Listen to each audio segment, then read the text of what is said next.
Back on Ed Schultz News and Commentary. Good to have you with us. Let's go right to it. The candidate from Vermont, the independent, who is leading in both Iowa and New Hampshire, Senator Bernie Sanders. Senator, good to have you with us. Great to be with you, Ed. Senator, I'm sure you, like millions of Americans, watched the CNN debate last night, and many people are entertained, but also profoundly, not so much entertained, but also profoundly taken by some of the tweets that you and your team put out last night from sitting on the couch, which I think is great.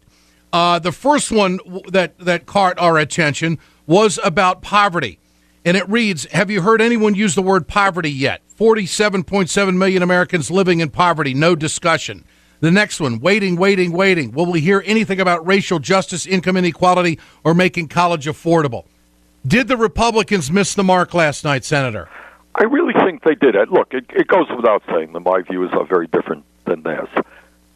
But if you take a hard look at what the real issues facing the American people are, and what people are really concerned about, there was almost no discussion about them. For example, the middle class is in rapid decline, and we are seeing massive income and wealth inequality. Did you hear one word about that? We got 30 million people in this country today have no health insurance at all. Not one word about that. We have the highest rate of childhood poverty of any major country. No discussion about that. So I think, Citizens United. We have a corrupt campaign finance system. Not one suggestion that maybe we may want to overturn that disastrous Supreme Court decision. Mm-hmm. On climate change, well, they did talk about it, but what they told us is that while the scientific community is loud and clear that this is a planetary crisis, they have nothing significant to say about transforming our energy system. So, well, the only thing they had to say was that they don't want to let the leftists and the liberals and the environmentalists destroy our economy, right? Which they don't understand the dynamic of how many jobs shifting attention to the climate would actually create in this country. In the meantime, Marco Rubio is in total denial while Miami continues to be underwater and threatened as a city. But you're right. Nothing about income inequality, nothing about social justice or race. Trade and jobs never got mentioned other than they think that they can create them. And on a day where it was announced that 9 million people have got health care, all they could talk about was repealing it. Absolutely right. And the other thing, I mean, again, beyond belief, I just don't know how dumb they think the American people are that they can get away with this. All of the problems facing this country are attributable to Barack Obama. They just forgot to mention that when Bush left office, we were hemorrhaging 800,000 jobs a month. Our financial system was on the verge of collapse, and we were running a $1.4 trillion deficit. Somehow or another, Ed, it seems to have skipped their mind that was the reality when Obama came to office. Well, Senator, the backdrop of that is the Reagan Library, and, of course, the sacred commandment of the Republicans is don't rip into another Republican.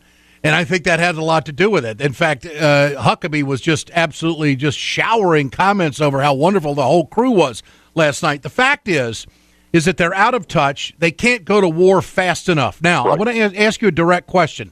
If you're president with the dynamic that's playing out right now with Russia, would you go face-to-face with Vladimir Putin? Look, I think what you need to do is to bring the world together. Do I think that it is important for there to be real dialogue with Russia to understand that their aggressive behavior is unacceptable? Absolutely. But this is what I do believe, and it's a lesson that we have got to learn from the disastrous war in Iraq. We need coalition politics. We need to bring countries around the world together to put pressure on Russia and any other aggressive nation.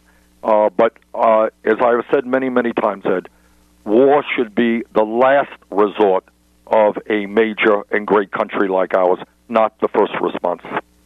Okay, so we did bring the world together in the P5+1 with the agreement with the Iranians, and all of them want to trash the deal. Your thoughts? Well, you're right. Every single one of them, well, I would say what Kasich was not for totally trashing it, but, he was against it. That's the perfect example of what I'm talking about. Implicit in what all of them are saying, or they didn't use the word war, if you're going to tear to shreds, I think Ted Cruz's language, this agreement, what are your options? What options remain if you believe, as most of us believe, that Iran should not get a nuclear weapon if you're going to tear to shreds the agreement that prevents them from getting a weapon, but a nuclear weapon, but does it in a way that does not go to war, what are your options that are left? And the answer is war.